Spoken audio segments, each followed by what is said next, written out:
Oxford, England. For over 1,000 years, this city has stood at the crossroads of power, knowledge, and rebellion. Kings have made it their capital and fought for its control. Students have debated in its halls, while wars raged outside its walls. This is a place where the future of England was decided, where minds were shaped that would change the world, and where ordinary people fought, survived, and built something that would outlast empires. Today, using advanced AI techniques, we can transform centuries-old engravings and faded photographs into vivid, lifelike scenes, bringing Oxford's remarkable past to life in ways never before possible. We're going to walk through every century of this city's existence, from a muddy river crossing to one of the most famous cities on Earth. You'll see triumph and tragedy, genius and brutality, plague and rebirth. This is the complete story of Oxford. Let's begin at the beginning.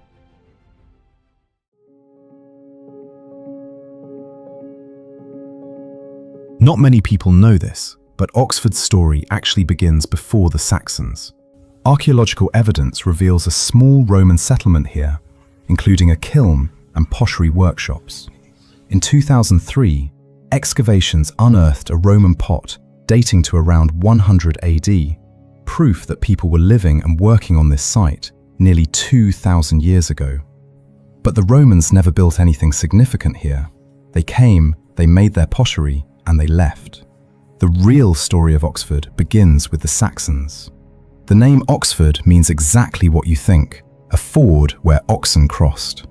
Around the 8th century, Saxon settlers needed a way to get their livestock across the Thames, and they find a shallow point near where two rivers meet, the Thames, known locally as the Isis, and the Cherwell, close to what's now Folly Bridge.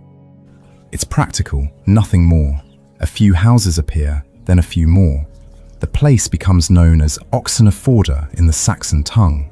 But Oxford's spiritual foundation comes from a Saxon princess named Friedzweid. According to legend, around 727 AD, Friedzweid is a young noblewoman who refuses marriage to a local king, choosing instead to dedicate her life to God.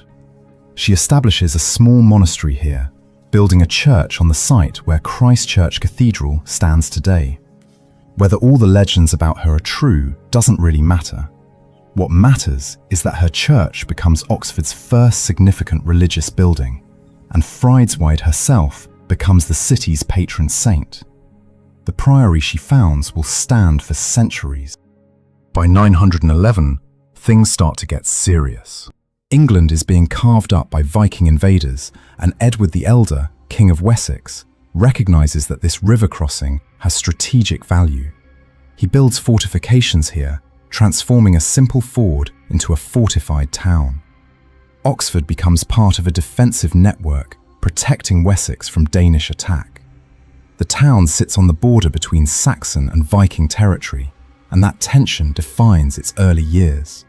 In 1002, something horrific happens. King Ethelred the Unready orders what becomes known as the St. Brice's Day Massacre.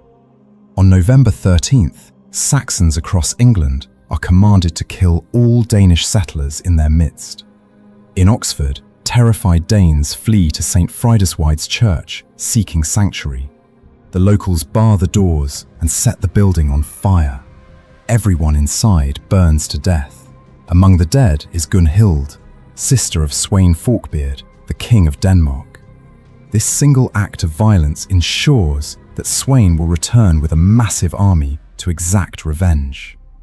But Oxford survives, and as the 11th century approaches, this rough border town is about to be caught in the greatest invasion England will ever face.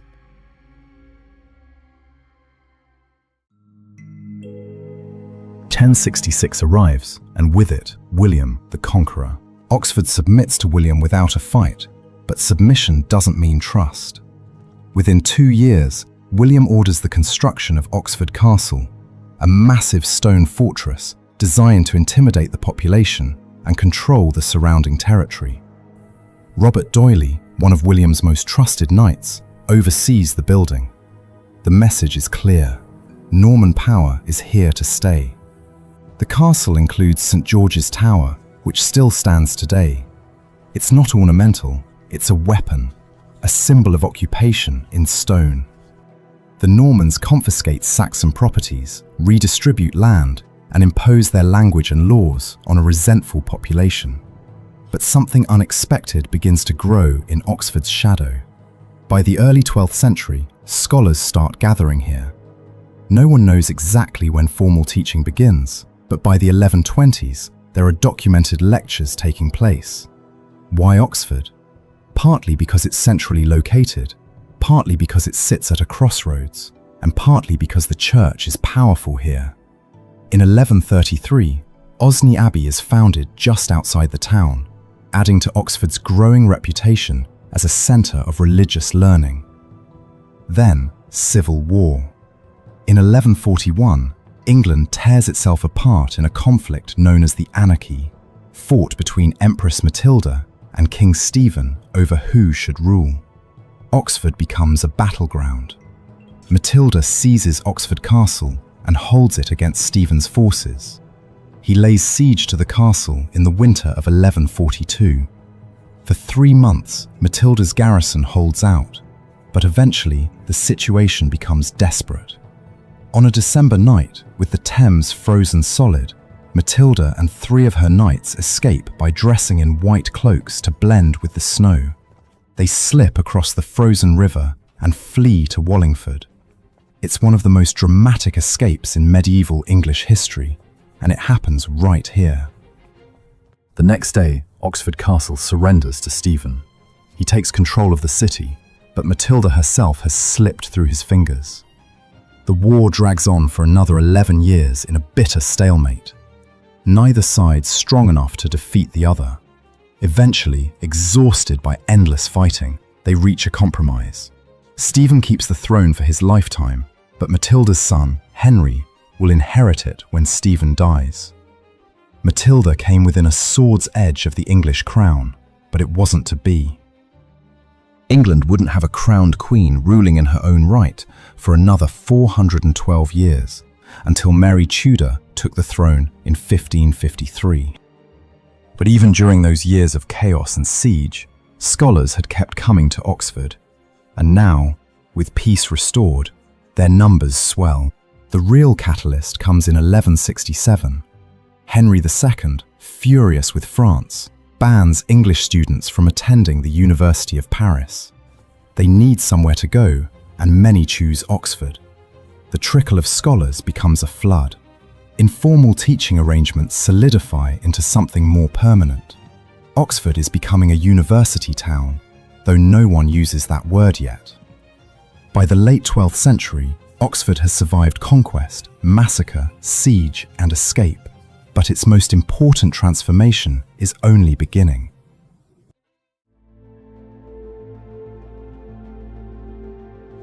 The 13th century is when Oxford stops being just another town and becomes something unique.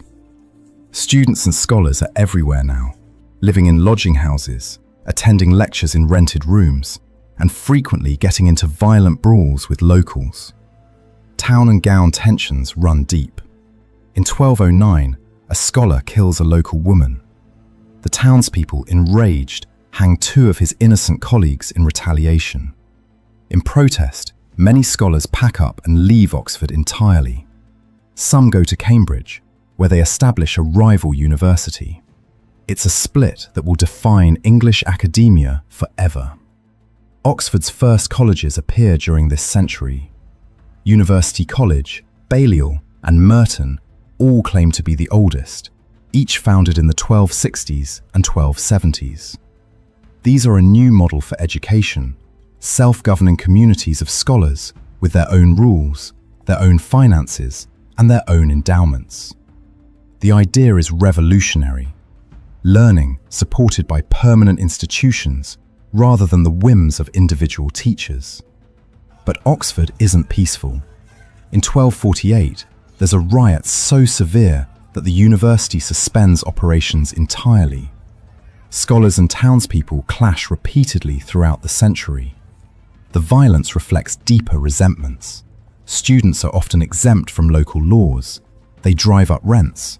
They're rowdy and arrogant. The locals work hard for their living, and they resent these privileged young men treating their town like a playground. By 1284, Merton College establishes the first proper academic structure, with fellows, statutes, and a formal curriculum. Other colleges quickly follow the model. The University of Oxford is no longer just an idea. It's a physical reality, built in stone, and it's changing the character of the entire town. Then, in the 14th century, something comes that's worse than any riot.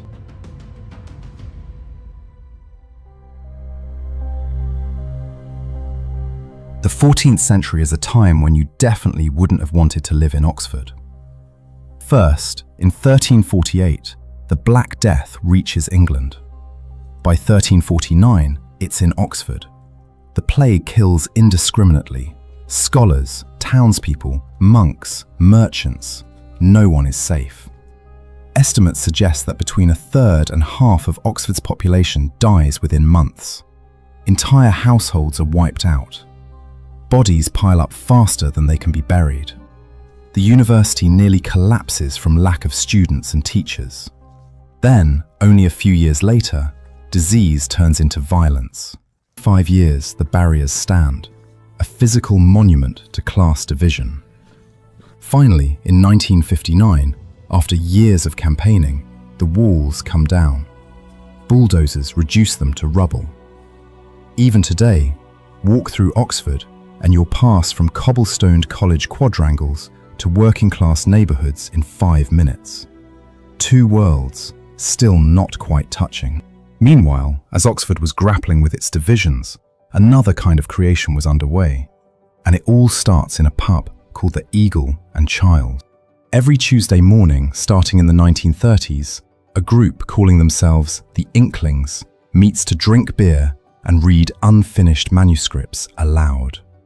2 World War I veterans, J.R.R. Tolkien and C.S. Lewis, both damaged by the trenches, both searching for meaning in a mechanized age, are busy creating mythologies that will redefine fantasy literature forever.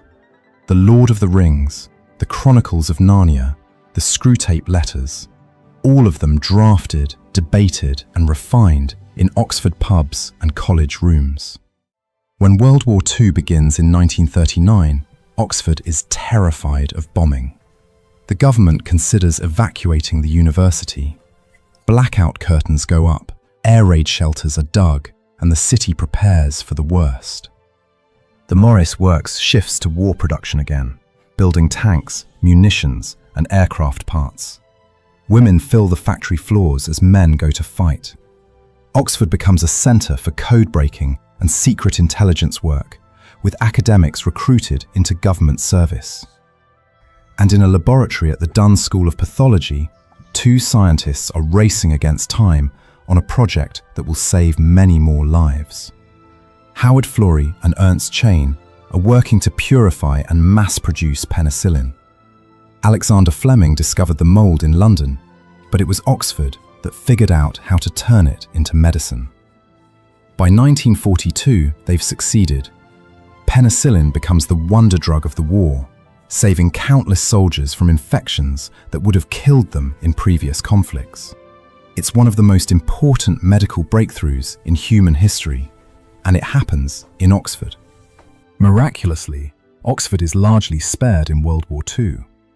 Hitler reportedly orders his Luftwaffe to avoid bombing the city because he intends to make it his capital of occupied Britain. Whether this is true or propaganda is debated, but the fact remains. While Coventry, London and Birmingham are devastated, Oxford survives almost unscathed. Then, on May 6, 1954, something remarkable happens at Oxford's Iffley Road track. Roger Bannister, a medical student at the university, runs a mile in 3 minutes and 59.4 seconds. It's the first time in recorded history that anyone has broken the 4-minute barrier. The achievement captures the world's imagination and proves that human limits are often just assumptions waiting to be shattered. The university admits more students than ever before, including increasing numbers of women and international students. In 1974, the first 5 men's colleges finally admit women, breaking centuries of tradition. Meanwhile, Morris Motors had merged with Austin to form the British Motor Corporation, then becomes part of British Leyland in 1968. The company struggles through strikes, poor management, and competition from foreign car makers. By the 1980s, British Leyland collapses. The Cowley plant survives under new ownership, eventually becoming part of BMW and producing the reborn Mini. But the glory days of British car manufacturing are over. The next question is, how does Oxford fare in the modern times? Today, Oxford is a city of about 165,000 people, and the university remains its heart. 39 colleges now operate, educating around 25,000 students from across the globe. Oxford consistently ranks as one of the top 3 universities worldwide. Its alumni include 28 British Prime Ministers, over 70 Nobel Prize winners, and countless other professionals. Stephen Hawking, Oscar Wilde, Hugh Grant, Bill Clinton, Emma Watson, the list goes on and on. The city's economy has transformed yet again. The car plant in Cowley still operates, now owned by BMW and producing the Mini. But Oxford's real growth is in technology, pharmaceuticals, and research. The COVID-19 pandemic puts Oxford on the global stage in 2020. Scientists at the university, working with AstraZeneca, developed one of the first effective vaccines. The Oxford AstraZeneca vaccine is distributed to billions of people worldwide, saving countless lives. But modern Oxford faces challenges. Housing is extortionately expensive, pushing out working-class families. Traffic is a nightmare. The city struggles to balance tourism, which brings millions of visitors annually, with the needs of residents. Town and gown tensions persist in new forms. Disputes over university's enormous wealth, while local services are underfunded. Oxford today is a living paradox. Ancient and cutting edge, exclusive and diverse, beautiful and troubled, inspiring and frustrating. And it continues to shape the world in ways both profound and subtle. From a muddy ford where oxen crossed a river to one of the most famous cities on earth, Oxford's story is one of survival, reinvention, and relentless forward motion. Oxford's history is messy, contradictory, and deeply human. Much like any other city, it's not perfect and never has been. But as this video has shown, Oxford has so much to be proud about and will continue to forge the world's greatest minds for decades to come.